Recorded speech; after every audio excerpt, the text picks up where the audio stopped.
Hi friends, welcome to Jasna's kitchen. ഞാൻ വന്നിരിക്കുന്നത് ഒരു സാമ്പാറിൻ്റെ റെസിപ്പി ആയിട്ടാണ്.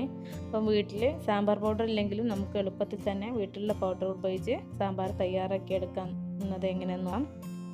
അപ്പം അതിന് മുന്നേ ആയിട്ട് എൻ്റെ ചാനൽ സബ്സ്ക്രൈബ് ചെയ്യാത്തവരൊന്ന് സബ്സ്ക്രൈബ് ചെയ്യുക. തൊട്ടടുത്തുള്ള ബെല്ലൈക്കൻ എനേബിൾ ചെയ്ത ശേഷം ഓൾ എന്ന ഓപ്ഷൻ കൂടി ക്ലിക്ക് ചെയ്യുക. എങ്കിൽ മാത്രമേ ഞാനിടുന്ന പുതിയ പുതിയ വീഡിയോസ് നിങ്ങൾക്ക് ലഭിക്കുകയുള്ളൂ. അപ്പോൾ ഇനി നമുക്ക് വേണ്ടത് ഒരു കുക്കറാണ്. അതിലേക്ക് ഒരു 3/4 കപ്പ് പരിപ്പെടുത്ത് കഴുകിയതിന് ശേഷം അതിലേക്ക് ഇട്ട് കൊടുക്കുക. ഇനി ആവശ്യത്തിനുള്ള വെള്ളം കൂടി ചേർത്ത് കൊടുക്കുക. എന്നിട്ട് നമുക്കിതൊന്ന് മൂടി വെച്ചിട്ട് ഒരു വിസിൽ വരുന്നത് വരെ ഒന്ന് വെയിറ്റ് ചെയ്യാം. 1-2 വിസിൽ അടിക്കാനായിട്ട് വെക്കുക. അപ്പോൾ ആ സമയത്ത് നമുക്ക് ഇവിടെ കുറച്ച് തേങ്ങ വറുത്തെടുക്കാം. അതിനായിട്ട് ഞാൻ കുറച്ച് വെളിച്ചെണ്ണ ഒഴിച്ചിട്ടുണ്ട്. അതിലേക്ക് 1 ടീസ്പൂൺ പരിപ്പ്, 1 ടീസ്പൂൺ ഉഴുന്ന് പരിപ്പ് ഇട്ട് കൊടുത്ത് നന്നായി ഒന്ന് വറുത്തെടുക്കുക. ഇനി അതിലേക്ക് ഒരു 1/4 ടീസ്പൂൺ പോലും ഉലുവ ഇട്ട് കൊടുക്കാം. എന്നിട്ട് അതൊന്ന് മൂത്ത് വന്നതിന് ശേഷം നമുക്കതിലേക്ക് ഒരു 1/2 കപ്പ് തേങ്ങ ഇട്ട് കൊടുത്ത് നന്നായിട്ടൊന്ന് വറുത്തെടുക്കാം. അതിലേക്ക് തേങ്ങയിലേക്ക് ഞാൻ ഒരു 3-4 ചെറിയ ഉള്ളി, അതുപോലെ തന്നെ 3-4 വെളുത്തുള്ളി ഇട്ട് കൊടുക്കുന്നുണ്ട്. അതുപോലെ 1/4 ടീസ്പൂൺ മഞ്ഞൾപ്പൊടി, കുറച്ച് കറിവേപ്പില കൂടി ഇട്ട് കൊടുത്ത് നന്നായിട്ടൊന്ന് വറുത്തെടുക്കുക. അപ്പോൾ സാമ്പാറിന് നന്നായിട്ട് വറുത്തെടുക്കണം. നല്ല ബ്രൗൺ കളർ ആവുന്നത് വരെ ഒന്ന് വറുത്തെടുക്കുക. ഇനി ഞാനിതിലേക്ക് 1 ടീസ്പൂൺ മുളക് പൊടി, 1 ടീസ്പൂൺ മല്ലിപ്പൊടി, അതുപോലെ തന്നെ 1/2 ടീസ്പൂൺ വലിയ ജീരകം പൊടിച്ചതും കൂടി ചേർത്ത് കൊടുത്തിട്ടുണ്ട്. അത് ഇതിൽ കാണിക്കാൻ പറ്റിയിട്ടില്ല, എൻ്റെ അടുത്ത് മിസ്സായിപ്പോയി. അപ്പോൾ അതുപോലെ നന്നായിട്ട് വറുത്തെടുക്കുക. എന്നിട്ട് ചൂടാതിന് ശേഷം നമുക്ക് അരച്ചെടുക്കാം. ഇനി ഇതുപോലെ ഒരു പാത്രം എടുത്ത് ഞാനിവിടെ ഒരുവിധം എല്ലാ പച്ചക്കറികളും ചെറുതായി കട്ട് ചെയ്തിട്ടുണ്ട്. മത്തന്, ക്യാരറ്റ്, കുമ്പളം, പച്ചക്കായ, ബീൻസ്, ചേന, നിങ്ങളുടെ കയ്യിൽ ഏതാ ഉള്ളത് വെച്ചെടുക്കുക. എൻ്റെ കയ്യിൽ ഒരുവിധം പച്ചക്കറി ഉള്ളത് കൊണ്ട് അതെല്ലാം ഞാൻ എടുത്തിട്ടുണ്ട്. ഇനി അതിലേക്ക് 4 പച്ചമുളക് ഇട്ട് കൊടുക്കാം. അതുപോലെ തന്നെ ഒരു വലിയ ഉള്ളി കട്ട് ചെയ്തിട്ട് കൊടുക്കാം. ഇനി അതിലേക്ക് ഒരു 3-4 ചെറിയ ഉള്ളി, അതുപോലെ തന്നെ 4 വെളുത്തുള്ളി, ഒരു ചെറിയ കഷ്ണം ഇഞ്ചി കൂടി ചേർത്ത് കൊടുക്കാം. ഇഞ്ചി നന്നായിട്ടൊന്ന് ചതച്ചിട്ട് കൊടുക്കുക. ഇനി അതിലേക്ക് ഒരു 1/2 ടീസ്പൂൺ മഞ്ഞൾപ്പൊടി, 1 ടീസ്പൂൺ മുളക് പൊടി, 1 ടീസ്പൂൺ മല്ലിപ്പൊടിയും കൂടി ചേർത്ത് കൊടുക്കുക. എന്നിട്ട് ആവശ്യത്തിനുള്ള വെള്ളം ഒഴിച്ച് കൊടുക്കുക.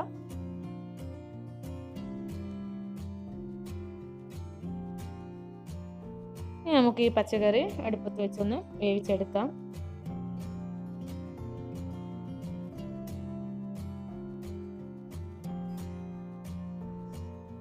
ഞാനതിലിപ്പം ഉപ്പ് ചേർത്ത് കൊടുത്തിട്ടില്ല. ഒന്ന് തിളച്ച് വേവായതിനു ശേഷം നമുക്ക് ഉപ്പ് ചേർത്ത് കൊടുത്താൽ മതി.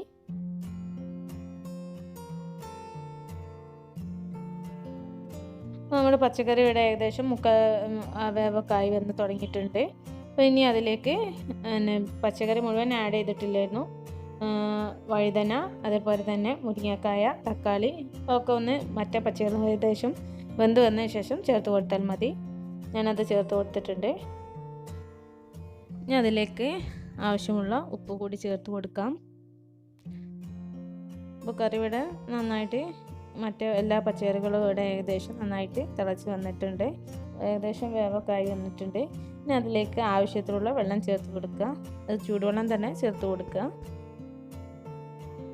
ഇനി നമുക്കതിലേക്ക് നമ്മൾ വേവിച്ച് വെച്ച പരിപ്പ് ചേർത്ത് കൊടുക്കാം.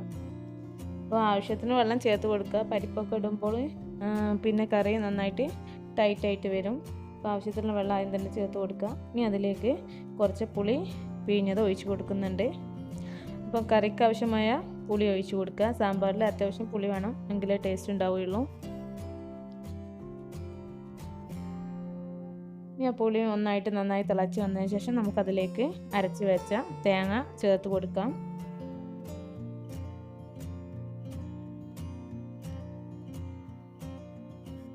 തേങ്ങ നന്നായി കറിയിൽ മിക്സ് ചെയ്തതിന് ശേഷം നമുക്കതിലേക്ക് ഒരു 1/2 ടീസ്പൂൺ കായത്തിൻ്റെ പൗഡർ ചേർത്ത് കൊടുക്കാം.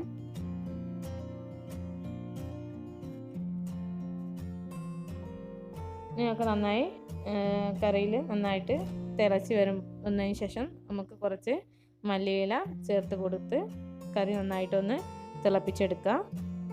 എന്നിട്ട് നമുക്ക് തീ ഓഫ് ചെയ്യാം. ഇനി നമുക്കതിലേക്ക് തീയൊക്കെ ഓഫ് ചെയ്തതിന് ശേഷം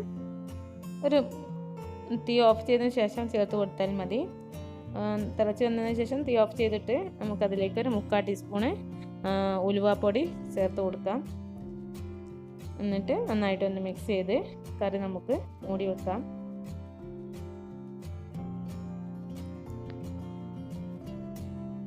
ഇനി നമുക്ക് കറി വറവിട്ടെടുക്കുകയാണ് വേണ്ടത്. അതിനായിട്ട് ഒരു പാൻ വെച്ച് അതിലേക്ക് വെളിച്ചെണ്ണ ഒഴിച്ച് കൊടുത്തിട്ടുണ്ട്. ഇനി അതിലേക്കൊരു 1/2 ടീസ്പൂൺ കടുക് ഇട്ട് കൊടുക്കാം. വെളിച്ചെണ്ണ ചൂടായതിനു ശേഷം കടുക് അതിലൊന്ന് പൊട്ടിയതിന് ശേഷം നമുക്കതിലേക്ക് ഒരു 4-5 ഡ്രൈ ചില്ലി മുറിച്ചിട്ട് കൊടുക്കുക. ഇനി അതിലേക്ക് കുറച്ച് കറിവേപ്പിലയും കൂടി ഇട്ട് കൊടുത്ത് നന്നായി മൂപ്പിച്ചെടുക്കുക.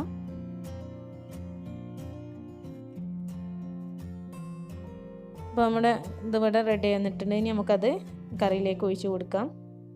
അപ്പോൾ നമ്മുടെ കറി ഇവിടെ നന്നായി റെഡി വന്നിട്ടുണ്ട്. എല്ലാവരും ട്രൈ ചെയ്ത് നോക്കുക. ഇഷ്ടപ്പെട്ടാൽ ലൈക്ക് ചെയ്യുക, ഷെയർ ചെയ്യുക, കമൻറ്റ്സ് അറിയിക്കുക. Thank you.